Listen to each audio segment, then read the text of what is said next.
Olá, eu sou Pedro Lobo, empresário, sócio como você e especialista em empresas familiares. Estive recentemente de férias em Portugal e aproveitei para visitar algumas vinícolas, que nada mais são do que algumas das empresas familiares mais antigas do mundo. Estou falando de negócios com 300, 400 anos de história. Mas por que isso importa para você, empresário familiar brasileiro? Porque essas famílias enfrentaram crises que fariam qualquer empresa moderna simplesmente falir. Foram guerras napoleônicas, 2 guerras mundiais, pragas que destruíram plantações inteiras, crises econômicas brutais e não apenas sobreviveram, como prosperaram. Nesse vídeo, vou compartilhar 5 histórias fascinantes, com curiosidades que poucos conhecem e, principalmente, com lições práticas que você pode aplicar na sua empresa familiar hoje mesmo. Mas antes de começar, já peço desculpa por alguma pronúncia errada no nome das famílias. Afinal,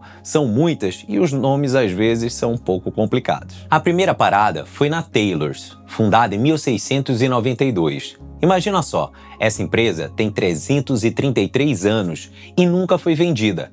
É a única grande casa de vinho do Porto que se manteve 100% familiar desde a sua fundação. Mas aqui vem a parte interessante.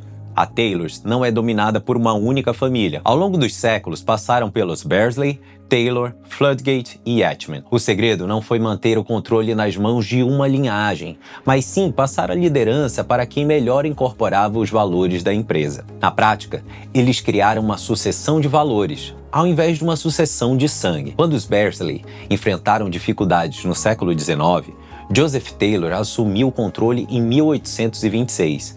Mais tarde, Morgan Yatman e John Floodgate entraram como sócios em 1838, criando a estrutura que perdura até hoje. E aqui tem uma curiosidade fascinante. John Floodgate não era apenas um empresário, era um cientista pioneiro. Durante a terrível praga da filoxera na década de 1860, que destruía vias inteiras atacando suas raízes, Floodgate viajou pessoalmente para a França para estudar métodos de combate. A lição aqui é poderosa. Às vezes, a melhor forma de preservar um legado familiar é permitir que parceiros competentes entrem no negócio. A Taylors nunca perdeu sua identidade, mas ganhou um sangue novo quando mais precisava. E tem outra inovação. Foi a Taylors que inventou o Late Bottle Vintage, o LBV, na década de 1950. Um vinho do Porto que amadurece em barris, fica pronto para beber e não precisa envelhecer anos em garrafa. Uma inovação que criou uma categoria inteira copiada até hoje. Mas a curiosidade mais interessante é sobre a sua estratégia de longo prazo. A Taylors foi a primeira firma britânica de vinho do Porto a investir em terras próprias no Douro, já em 1744. Quando seus concorrentes compravam uvas de terceiros, eles já entendiam que controlar a matéria-prima era fundamental para a qualidade e para a sustentabilidade do seu negócio. Para empresários familiares brasileiros, a Taylors ensina que independência não é teimosia, é estratégia. Eles escolheram deliberadamente nunca vender o controle porque isso lhes dá liberdade para pensar em décadas, não em trimestres. A segunda visita foi à Quinta da Pacheca, com uma história que começa de forma única. Em 1738, a propriedade pertencia à Dona Maria Pacheco Pereira, uma mulher que administrava a quinta sozinha, algo raríssimo naquela época. Tanto que o nome Pacheca é a forma feminina de Pacheco, em homenagem a essa proprietária original. Liderança feminina no século XVIII? Isso já seria notável hoje. Imagina, há 300 anos. Por gerações, a família Serpa Pimentel cuidou da Pacheca. Em 1903, José Freire de Serpa Pimentel comprou e modernizou a propriedade. A família tocou o negócio por mais de um século, produzindo vinhos do Porto e sendo uma das primeiras quintas a engarrafar vinhos com denominação de origem controlada próprios, já na década de 1970. Mas em 2012, algo interessante aconteceu. A quinta foi vendida para empreendedores luso-franceses, Paulo Pereira e Maria do Céu Gonçalves. Poderia ter sido o fim da história familiar, certo? Errado. Os novos proprietários fizeram algo genial. Mantiveram a enóloga, Maria Serpa Pimentel, descendente dos antigos donos, como enóloga-chefe. A família original ainda manteve o usufruto do casarão histórico. Houve respeito mútuo e integração harmoniosa. E aqui vem a parte mais fascinante da transformação. Os novos proprietários vinham do setor de distribuição alimentar na França. Chegaram com uma perspectiva externa e viram potencial inexplorado no enoturismo. O resultado? A Pacheca passou de 12 para 110 funcionários em menos de uma década. Se tornou referência mundial em enoturismo, com uma atração que virou febre nas redes sociais. Dormir dentro de barris de vinho gigante, transformados em suítes de luxo. A ideia nasceu quase como uma brincadeira. Eles tinham tonéis antigos do vinho do Porto que não eram usados. Ao invés de descartá-los, transformaram em 10 suítes únicas, cada uma com 9 metros quadrados, ar-condicionado, banheiro privativo e vista para os vinhedos. Dormir em uma pipa de vinho gigante virou experiência única, que atrai visitantes do mundo inteiro. Mas a inovação não parou por aí. Construíram um hotel vínico com 50 quartos, restaurante, spa e espaços para eventos. A propriedade, que antes empregava uma dúzia de pessoas, hoje é um dos destinos mais visitados do Douro. A lição para empresas familiares é clara. Quando há transparência, respeito pelos valores históricos e integração inteligente, até mudanças de controle podem gerar prosperidade para todos os envolvidos. A terceira história é da família Symington. Eles administram o império do vinho do Porto há cerca de 5 gerações. Hoje, 10 membros da 4ª e da 5ª geração trabalham juntos, controlando marcas como Grahams, Thor, Warris e Cockburn. Juntos, são os maiores proprietários de vinhas do Douro. Mas a história mais impressionante é de resiliência. Tudo começou em 1882, quando Andrew James Symington chegou ao Porto. O ponto de virada foi seu casamento em 1891 com Beatriz Leitão de Carvalhosa Atkinson, que trazia uma linhagem vinícola de 14 gerações, remontando a 1652. Bem, você já deve saber que não foi apenas uma união romântica, foi uma fusão estratégica. A família de Beatriz tinha conhecimento local profundo, acesso ao mercado e legitimidade histórica. Andrew trouxe ambição e visão empresarial. Após a Segunda Guerra Mundial, o mercado de vinho do Porto estava em crise profunda. Muitas famílias tradicionais venderam seus negócios e deixaram Portugal. Os Symington, enfrentando dificuldades financeiras brutais nos anos 1950, se recusaram a desistir. Foi tão difícil que tiveram que vender temporariamente 2 quintas preciosas para sobreviver. Era uma decisão dolorosa, mas necessária para manter o núcleo do negócio vivo. Essa perseverança foi recompensada quando, nos anos de 1960 e 1970, o consumo global de vinho do Porto voltou a crescer. E aqui está a lição de ouro.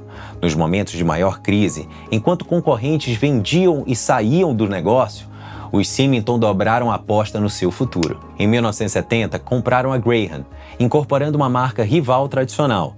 Décadas depois, conseguiram recomprar a Quinta da Senhora da Ribeira, cerca de 45 anos após terem sido forçados a vendê-la. Em 2010, adquiriram a Cockburn, consolidando sua posição de liderança. E eles têm uma regra de governança fascinante que resolve muitos conflitos familiares. Aos 65 anos, os líderes devem se aposentar e passar o comando para as próximas gerações. Nada de segurar o poder até os 80 anos. Esta política elimina a resistência natural à sucessão e garante renovação constante na liderança. Para empresas familiares brasileiras, os Symington mostram que unir múltiplos ramos da família é possível quando há regras claras, valores compartilhados e coragem para investir quando todo mundo está vendendo. Eu nunca visitei a Casa Ferreira, mas não posso deixar de falar de Dona Antônia Adelaide Ferreira, conhecida como a Ferreirinha. Sua história é tão impressionante que influencia o Douro até hoje. Ela assumiu os negócios da família aos 33 anos, após ficar viúva no século XIX. Em uma época dominada por homens, ela se tornou a maior proprietária de vinhedos do Douro e uma das pessoas mais ricas de Portugal. Mas o que mais me impressiona são as coisas que ela fez durante a crise da filoxera. Primeiro, quando a praga devastou as vinhas europeias, ela pessoalmente viajou para a Inglaterra para aprender técnicas modernas de combate à doença.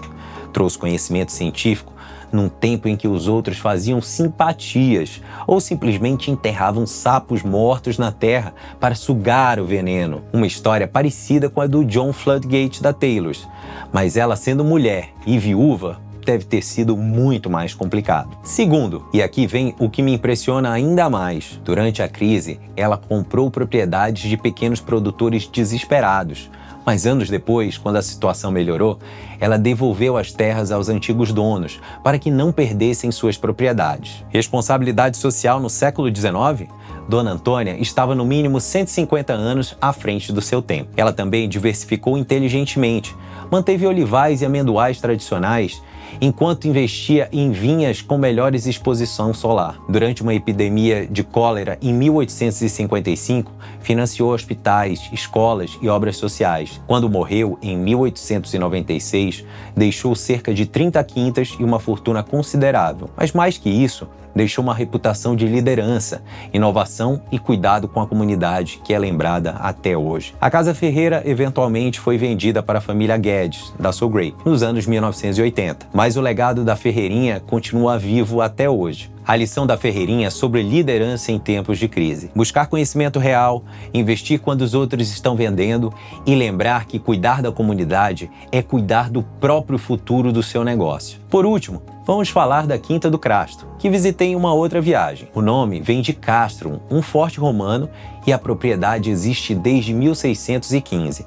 Mas a história moderna começa em 1981, quando a família Roquette assumiu a gestão. Constantino de Almeida tinha adquirido a propriedade no início do século XX, mas foi a família Roquette que transformou uma propriedade histórica numa referência de vinhos do Douro, injetando visão moderna em tradições antigas. O que mais me impressiona no Crasto é como eles equilibram tradição e inovação. Eles mantêm lagares de granitos centenários para pisar as uvas dos melhores vinhos, uma tradição milenar, mas equiparam esses mesmos lagares com sistemas modernos de controle de temperatura, permitindo precisão científica sem perder a alma tradicional. E aqui tem uma curiosidade fascinante sobre a complexidade da viticultura. O Crasto tem duas vinhas muito famosas, a Maria Teresa e a Vinha da Ponte. Elas estão literalmente lado a lado, com solo aparentemente similar, mesma exposição solar, mesmo microclima, mas na prática, elas só produziram vinhos excepcionais no mesmo ano, uma única vez na história. Para os Roquette, o que aparentemente poderia ser um problema, virou uma vantagem estratégica. Em anos que a Maria Teresa não atinge excelência, a Vinha da Ponte compensa, e vice-versa. É como ter duas personalidades distintas na mesma propriedade. A lição do Crasto é sobre equilibrar tradição e inovação. Você pode respeitar o que funciona há séculos enquanto incorpora tecnologia para melhorar os resultados. Não é preciso escolher entre passado e futuro. Pode-se ter o melhor dos dois. Agora eu vou falar 7 lições que essas 5 famílias centenárias ensinam para empresários familiares brasileiros. Primeira lição: visão de longo prazo não é luxo, é necessidade. Essas famílias plantam vinhas que só darão retorno em décadas. A Taylor's comprou terras em 1744 pensando nas gerações futuras. Elas tomam decisões pensando na próxima geração, não no próximo trimestre. Segunda, independência estratégica vale muito. A Taylor's poderia ter sido vendida ou diluída várias vezes por valores astronômicos, mas escolheu manter a autonomia para preservar seus valores e método de trabalho. Terceira, sucessão funciona quando há regras claras. Os Symington têm governança definida, incluindo idade para se aposentar. A Taylor's criou sucessão por valores, não por sangue. Essas empresas não deixam para resolver problemas na hora da crise. Elas trabalham na prevenção. Quarta, crises são oportunidades para quem tem preparo e coragem. Enquanto concorrentes vendiam suas empresas durante dificuldades, famílias como os Symington compravam assets desvalorizados e se fortaleciam. Quinta, inovação e tradição podem andar juntas. A Pacheca criou experiências únicas de enoturismo, respeitando sua história centenária. O Crasto usa lagares de granito com tecnologia moderna. Não é preciso escolher entre passado e futuro. O ideal é pegar o melhor dos dois. Sexta, liderança feminina traz perspectivas valiosas. Dona Antônia no século XIX e hoje Maria Serpa Pimentel mostram que diversidades de gênero na liderança fortalecem empresas familiares há séculos. Sétima, cuidar da comunidade é investimento, não gasto. Dona Antônia sabia que o sucesso individual depende do ecossistema onde você está inserido. As famílias do Douro até hoje investem na região, sabendo que o sucesso coletivo gera sucesso individual. Mas tem uma meta-lição que permeia todas essas histórias. Essas famílias nunca fizeram sozinhas. Tiveram conselheiros, trouxeram expertise externa quando necessário, não tentaram resolver tudo internamente. John Floodgate trouxe conhecimento científico da França. Dona Antônia aprendeu na Inglaterra. A família Roquette contratou consultores especializados para reestruturar as vinhas. Os novos donos da Pacheca trouxeram visão do mercado francês. Na minha experiência com empresas familiares brasileiras, vejo o contrário acontecer constantemente. Famílias tentando resolver sozinhas questões complexas de sucessão, governança e conflitos. É como tentar fazer uma cirurgia cardíaca sem o médico, estruturar acordos de sócios, protocolos familiares, planejamento sucessório, resolução de conflitos. Tudo isso exige conhecimento técnico e, principalmente, um olhar externo, com inserção das emoções familiares. O tempo no Douro me fez refletir sobre algo. Essas famílias não mediram sua riqueza apenas em dinheiro, mas no que posso chamar de capital geracional. É a soma do conhecimento acumulado, da reputação construída e dos valores transmitidos. Um tesouro que amadurece lentamente, como seus melhores vinhos vintage. A Taylor's tem 333 anos de reputação. Os Simmental acumulam conhecimento há 14 gerações. Esse capital não aparece no balanço, mas vale mais do que qualquer ativo físico. Como empresário familiar brasileiro, você tem a oportunidade de construir esse mesmo capital para a sua família. A região do Douro me lembrou que longevidade empresarial não é sorte ou acaso, é resultado de planejamento, governança adequada, capacidade de adaptação e, principalmente, humildade para buscar ajuda quando necessário. Se você gostou desse conteúdo, se inscreve no canal, dá um like, ativa as notificações e compartilha com outros empresários familiares que podem se beneficiar dessas lições. Nos comentários, me conta qual dessas histórias mais te chamou a atenção.